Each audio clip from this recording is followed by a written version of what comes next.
Hello, everyone. This is David Wasson with SIMBA Chain, and I'm here with Tommy Cooksey from SIMBA Chain as well. Tommy, introduce yourself. Hi, I'm Tommy Cooksey. I'm the trainer and instructor at SIMBA Chain. Happy to be here with you guys today. Great. Thanks, Tommy. And we're here today. We're going to do a brief workshop on SIMBA Chain and how to easily deploy smart contracts and applications on the blockchain. We're really excited about being part of REIMAGINE 2.0. And with that, I'm going to speak to a couple slides up front and some topics, and then Tommy's going to give a deep dive demo on a project. So SIMBA Chain is essentially, it's a simple way for users to deploy blockchain apps, and also SIMBA Chain provides an enterprise SaaS solution. So SIMBA Chain, for those that don't know, we were formed back in 2017. We were created from a DARPA grant that was awarded to University of Notre Dame and to Atomco. This grant was a project to provide a secure messaging system for the Navy Air to send specifications for different parts and different equipment out to the forward deployed troops in the field, namely on aircraft carriers or naval air stations. And those specifications were then used to 3D print those parts that would then ultimately be used for spare parts or replacement parts. The name of the project was Basecamp. It was highly successful. As part of that project, kind of a result of that project, I should say, is Dr. Ian Taylor, our CTO and an active research professor at Notre Dame University, was basically realized how difficult it was to use blockchain at the time, how difficult and kind of cumbersome it was to create smart contracts and deploy those to a blockchain. So him and his team set out to create a way to simplify that process and really, hopefully, make it easier for everyone to use and gain wider adoption for blockchain. So the company, what we're going to show you today is our smart contract designer, but it's a proven technology. It's being used currently by Dow, by Boeing, Caterpillar, some pretty big names in the business enterprise. It's also being used by universities like Louisiana State University, Portland State University, Indiana Purdue University, and also by government agencies like the Department of Defense and Department of Energy. So the mission really of SIMBA Chain's smart contract designer was to eliminate some of those barriers of entry that used to make it very difficult for users to take advantage of blockchain. Some of those barriers of entry, we call them, undifferentiating heavy lifting, where you needed to have knowledge of things like Solidity, Geth, Ether wallets, different types of storage systems like interplanetary file system, and even JavaScript. So what SIMBA Chain does is it frees the user up. We take that heavy lifting on, and it lets the user focus on the business use case. So this is just a quick bit about what our application looks like, or what our platform looks like. It's really easy to use platform. It's an intuitive drag and drop interface. Kind of looks a little bit like Visio. It's all basically you're defining your assets and your transactions and those relationships between those assets and transactions, and the relationships kind of change the state of that asset. What's really beautiful about it is in the background, as you're designing your business flow, it's also auto-generating your Solidity code in the background and generating your APIs for use later in your user interface. Currently, we support several different mainstream blockchain platforms. One is Ethereum, the other is Quorum, which is the JD Edwards private version of Ethereum, Stellar, Binance Chain, and Hyperledger. So what's nice about this tool is it allows both the business user or business analyst and the developer to collaborate on projects. It kind of brings that intersection of those two talents together to more efficiently produce proof of concepts. And because it is easy to use, it's really excellent at developing those proof of concepts. You can get from an idea to at least a working proof of concept relatively quickly and much less expensively than it used to be.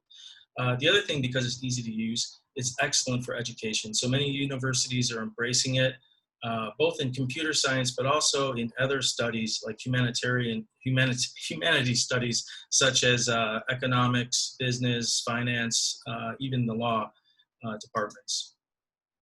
So it is also rapidly deployable on Microsoft Azure, who we're a partner with. We're in their marketplace, and we also are offered in part of their Power Apps. So that's kind of it in a nutshell. That's just a high-level summary. But Tommy, I'll turn it to you for a deeper dive demo. Absolutely. Thank you, David. So what I'm going to do now is David's going to give me control here, and I'll be able to share my screen. Before I actually go into the platform, I want to just navigate here to the SIMBAChain.com website and just point out to you that if you go in here and you go into build your first app, this is in essence all the steps that I'm going to walk you through here in this demonstration. So if you want to go through and do this on your own, you're certainly welcome to do this and really get a feel for how this tooling works for you that we've been able to put together. So before we get started, what I want to do is I'm just going to go ahead and click on log in. And when I click on log in, I'm just going to go ahead and get logged in. And now the important thing to remember is that you need to create your account here in SIMBA, or if you want to use OAuth or some type of web authentication, we also support that with with OAuth. So I'm just going to go ahead and do that through Google Authenticator and log in with my SIMBA ID. So with that, we do not maintain accounts in SIMBA. If you don't want to, you could pass that authorization on through to OAuth if that's something you wanted to do. Now, once we get logged in, this smart contract designer, this online IDE, if you're familiar with the tool Remix or something, it might be still a little codey for you. And if you're a business person, you probably don't like that. And so what our tool, as David showed in the slides, is it really helps to bridge the gap between that business professional and the coders. So let's take a look at how it does that. So the first thing that we need to understand is that in order to be able to build an application on a blockchain, you have to build a smart contract that's the business logic. And then you also have to have some type of an identity that identifies you as the individual that is doing these transactions through that business logic. So those three areas are here in the account section, over here in the smart contract section, and up here in the application section. So that's what our focus is going to be here in our demonstration. So over here in my account section, of course, I've logged in. I want to go ahead and go down here into my blockchain wallets. Now our focus today is going to be on the Ethereum blockchain, but we try to stay as agnostic as possible with SIMBA Chain, and so you'll see that we have access also to Stellar as well as to Hyperledger Burrow, which is the ability to use the Ethereum virtual machine on Hyperledger Fabric. So we can go ahead and use Burrow as well with the Ethereum virtual machine logic on top of it. And so those are the different wallets again that we see here. And so we're going to go ahead and focus on the Ethereum wallet. And so I'm going to create a new Ethereum wallet. And when I create a new Ethereum wallet, I'm going to need to put a password in place. And then I can go ahead and create a wallet. And we'll go ahead and call this my mouse belt wallet. And so I'll go ahead and create that wallet. And all that is a digital identifier. It's just this really interesting hexadecimal number. But that number then can be used in order for me to sign transactions. So I'm going to go ahead and use that identifier on my Ethereum blockchain to sign my transactions. So the different blockchains, as David had mentioned earlier, that we support for Ethereum, that supports the Ethereum virtual machine, are of course the Ethereum mainnet, but also we have, which is the Quorum, which is the JP Morgan's implementation of the Ethereum. It also allows you to put permissions on top of it. So if you want to have a permission blockchain, then that allows you to do that. It is a little bit more centralized though, because it is the JP Morgan implementation. We also have Wasson and Rinkerby. These are test networks for the Ethereum mainnet, and so is Coven. Now, Circle of Life, what that is basically the same thing as Wasson, Rinkerby, and Coven. It's a test network, but it's one that we've created for you at SIMBA for you to use as your sandbox. So you don't have to run a ganache or anything like that in order to be able to have kind of a local test environment. You can just use Circle of Life. We also support Binance, which is their Ethereum virtual machine on the Binance network. And we support RSK, which is Rootstock, which is tying back to the Bitcoin blockchain and using the Ethereum virtual machine on top of it. So we're going to go ahead and just use Circle of Life in our example here. And we're going to go ahead and what we've done is we've also provided links for you to go ahead and fund these if you're using a test network. So here we provide a link to go ahead and use the funding in the faucet in Circle of Life. And so when we refresh our balance here in just a couple of minutes, we'll see that we'll have some Ether eventually up in that wallet. And so while we're waiting on that to do that, we're going to go ahead and move on over here into our smart contract. And we're going to go ahead and create the logic for our business workflow. And so what would that logic look like? You know, if we think about any workflow, as David said before, really what we're dealing with is we're dealing with an asset that has value, and we're dealing with transactions that change the state of that asset that has value. And so what we're doing here is we're just saying, hey, I got an asset. Maybe that asset is going to be a green coffee bean. So it's green coffee. And then maybe I have another asset that's roasted coffee, right? And so I could have green coffee and roasted coffee. Oops, if I could spell roasted coffee. Let's see, edit the name. Roasted coffee. There we go. And then, you know, we have a transaction that's occurring, you know. What is the transaction? We're doing a roasting of the coffee. And so there we go, you know. So we have kind of this workflow, and we could say, hey, you know, we have another transaction where the coffee is arrived at the co-op, right? And so we could put that in place. And so when we could say the transaction arrived at the co-op, and then it's green coffee, and then after it goes through a roasting of the green coffee, it becomes roasted coffee. And so then, you know, we can come in here and we can edit all of the data primitives of this, and we can say, hey, you know, what are the different parameters that I want to put in place about roasted coffee? So, you know, maybe the name and then whatever additional values that I want to have in place. And then I just define the primitive of that particular key value pair. So all I'm doing is just defining what kind of data do I want to have on chain? How am I referencing it based on the key value pairs? And then on down here at the bottom, you'll notice that there's this option for off-chain storage. Well, what does that mean? That means that I'm going to take some data input, run it through a hash, and then put that index on chain. So this is called a hashed index, if you're familiar with that, cryptographic primitives. And we're using that to get provenance of the data set that is off-chain. So we're just getting proof that this is the state of that data at a particular point in time. It's really important. Cool, so we can do that. And so then that would be off-chain data. We call that a bundle hash, and that's how we store that. So if I wanted to look at this workflow in a real-world solution, let's look at this Toke smart contract. Here we have a green coffee bean. We got the producer, the coffee type, the grade. We also have the off-chain data that we're using for our bundle hash. We look at that we have the coffee arriving at the co-op. We see that it's coming from a particular farm that's a string value. We see a payment that's a string value when it's arriving at the co-op. We're seeing that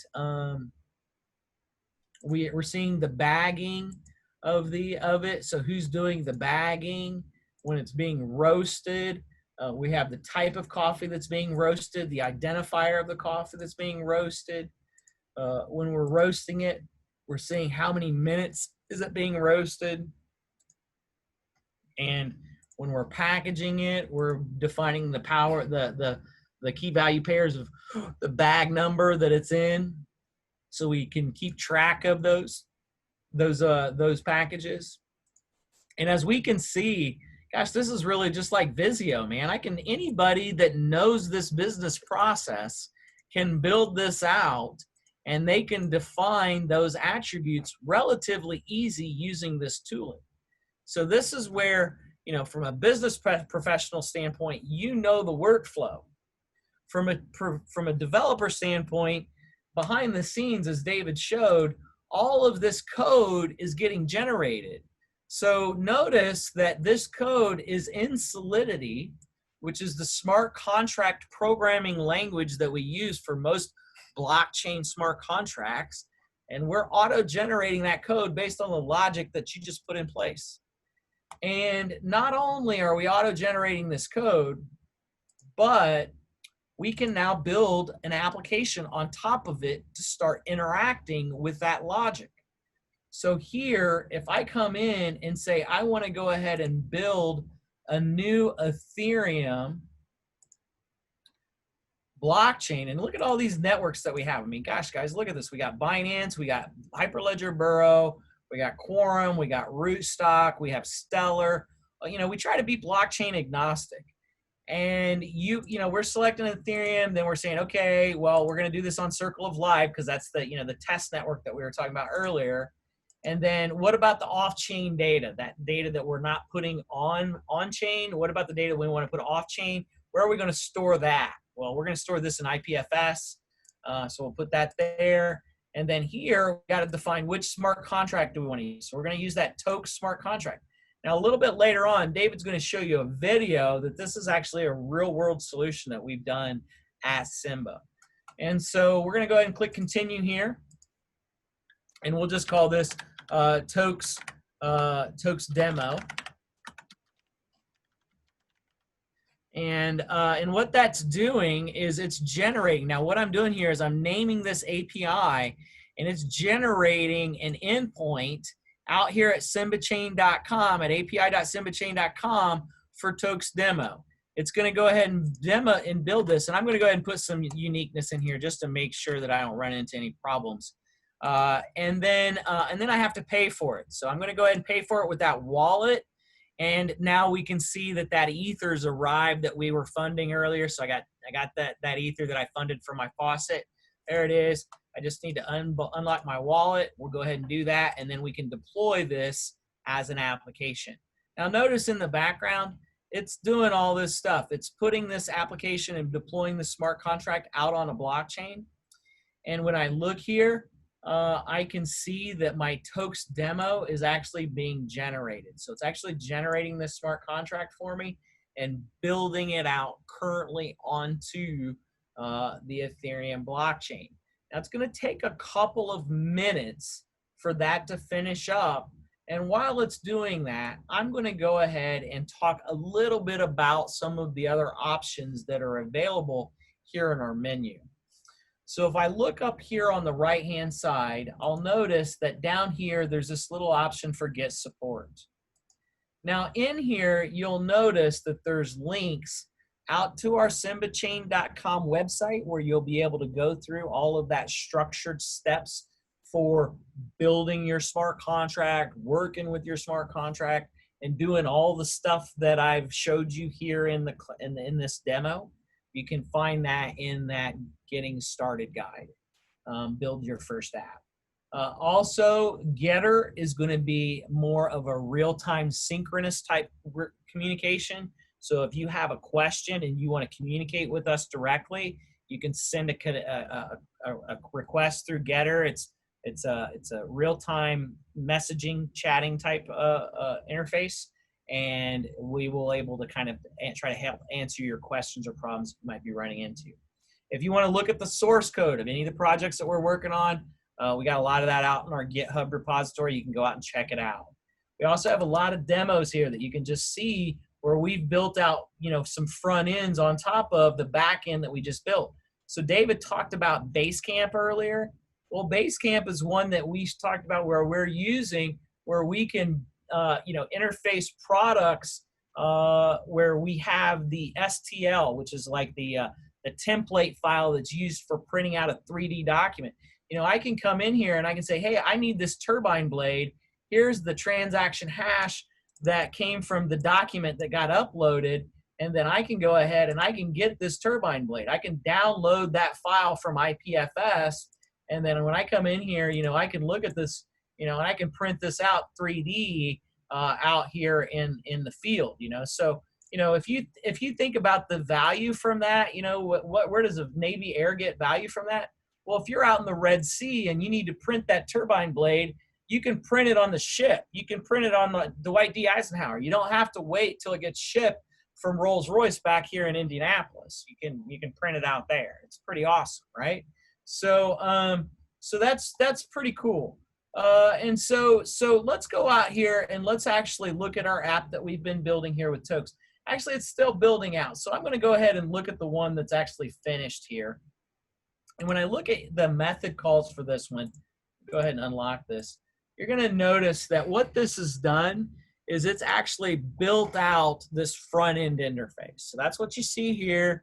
And it's generated all of this front end interface so you can go in and start making transaction calls to your smart contract. So not only did we, deploy your contract onto the blockchain, but we also created a front end interface that you can start interacting with. And that's what this is for. We also have, if you go back to the app, gosh, that one's still working. If we come back here, you also have this thing here where you can manage your API keys. And if I come in here and I take these API keys, for instance, for Cornell, and I go back and I use those keys in my API, what we also have here in our API is SIMBA has created the ability for us to go ahead and then use that API key to start interacting with this smart contract. So if I wanted to see if something arrived at my co-op, I can go ahead and start trying this out and do an execute and get the return logic. So here's the return code. Here's all of the objects that have arrived back at the co-op. Here's all the, the JSON data from that data that's on chain. So here's my 200 return code. So, when you start thinking about having to build out a front end, like what we just showed you for Basecamp, you're not going to build out the front end using those method calls back there. You're going to want to have something like this, and then you can build out something a little bit more rich. So you can, kind of white glove it a little bit. So that's kind of the tooling that we have. I think that one, yeah, it's still working. So another thing too that I can show you here while we're almost about finished here, but another thing too is you can also go in here to your transaction logs. And in your transaction logs, one of the nice things about this is where you're going to see the raw data. So for instance, this is when we compiled our smart contract down into bytecode. Here it is. There's the raw bytecode that smart contract was compiled down to. Here's the gas that we paid. Here was the the ID of our wallet that the contract request came from. Here was the block hash that it was put into. Here's our contract address on chain. All that. Here's our logs bloom, which is basically our receipt. And here's our transaction hash, which uniquely defines this transaction on chain. But again, this is the raw data, right? So this is the raw blockchain data. If you really needed to see that raw data, it is available to you. In addition to that, if you come up here and go into app info, you'll notice that this is where you can see all the basic information about this application. So, where did you deploy it? What smart contract was it built off of? All of that kind of fun stuff. So, so what we've done, and I think that what you might see now as you've seen this demonstration is we've bridged the gap, right? We've bridged the gap between the business professional that really understands the logic and the ability for them to wireframe up some of the code and some of the infrastructure that's needed in order to build out their product. So when you need to build a proof of concept quickly and easily, like what you would need to do when you're trying to figure out if something works or not, I think that our tooling is the best tooling to use in order to do that. I don't think there's any tooling out there that does this better. And as far as wireframing something up, you know, we do just that. I think what I'm going to do now is I'm just going to go ahead and turn it back over to David. And David is actually going to show you this Tokes contract that we've shown you here today. This was actually a project that we worked on with some restaurants in Mexico, which is Tokes Restaurants, and I'll let David speak to that. So thanks a lot, and I hope everybody enjoyed the demo.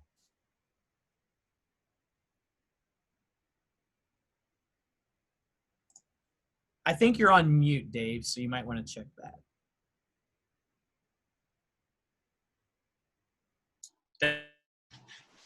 There you go. So thanks, Tommy. Great demo as always. So yeah, I'm gonna show you guys basically a project called Tokes Restaurante. Tokes is a chain of both retail restaurants, coffee shops throughout Latin America, mostly in Mexico. And what they have brought SIMBA in, and they're using our tool, and we're actually helping them kind of as a co-builder on their application. But they're building a provenance solution that will track the coffee bean from the farm to has all kinds of variables and parameters around it, like sustainable farming, and it's basically that's built into the contracts. And that supply starts at the supply chain starts at the farm, goes all the way through the shipper, the distributor, and then all the way to the retailer, and then to the consumer's table. And you can literally track and trace the provenance of that bean back to where it originated from. So the video we're going to show is a video that shows our team interacting with the Tokes team.